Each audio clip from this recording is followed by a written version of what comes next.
मैं बतलाना चाहती हूँ यहाँ जो पतरस जो था ईश्वर को जब पकड़ा, यीशु मसीह को जब पकड़ाया गया तो उनको कहने लगे कि तुम यीशु मसीह के साथ था, तुम ही उनका चेला हो बोल के, लेकिन वो बार बार इनकार करने लगा। वो झूठ बोला, नहीं मैं उनको नहीं जानता हूँ और मैं ना उनको पहचानता हूँ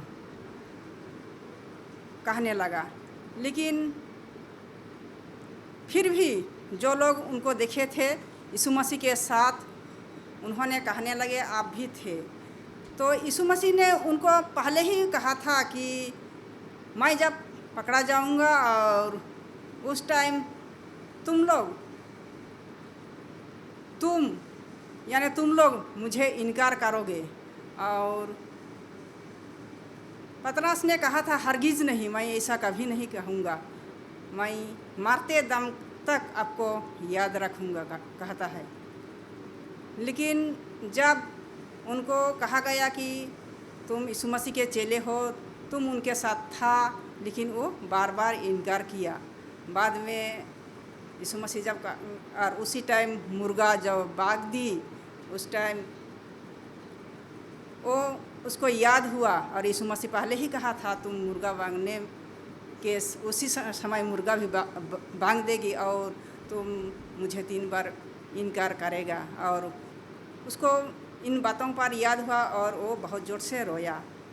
तो ये कहानी नहीं है, मैं यहीं तक ये कहानी को अंत करना चाहती हूँ और इससे मैं यही बतलाना चाहती हूँ, हम भी बुरे और आखिरी दिनों में रह रहे हैं।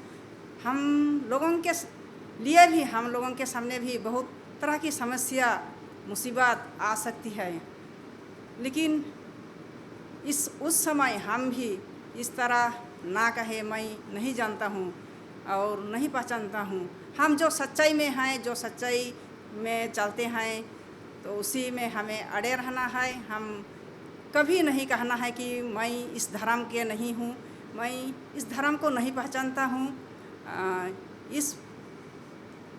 इसको बोलने के लिए हमें हिम्मत चाहिए, ताकत चाहिए और हम इस तरह का इनकार ना करें और इस सच्चाई को हम अगर कहेंगे तो हम ज़रूर स्वर्ग राज की भागीदार होंगे।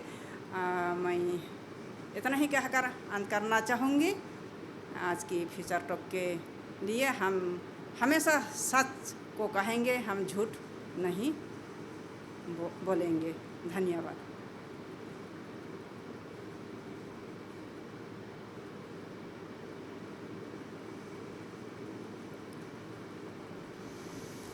मैं मिसेस डुंगडुंग को धन्यवाद देती हूँ फ्यूचर टॉक के लिए, क्योंकि बाइबल के जरिए उन्होंने हम लोगों को पतरस की स्टोरी बताई, इसके लिए धन्यवाद देती हूँ। इस समय हम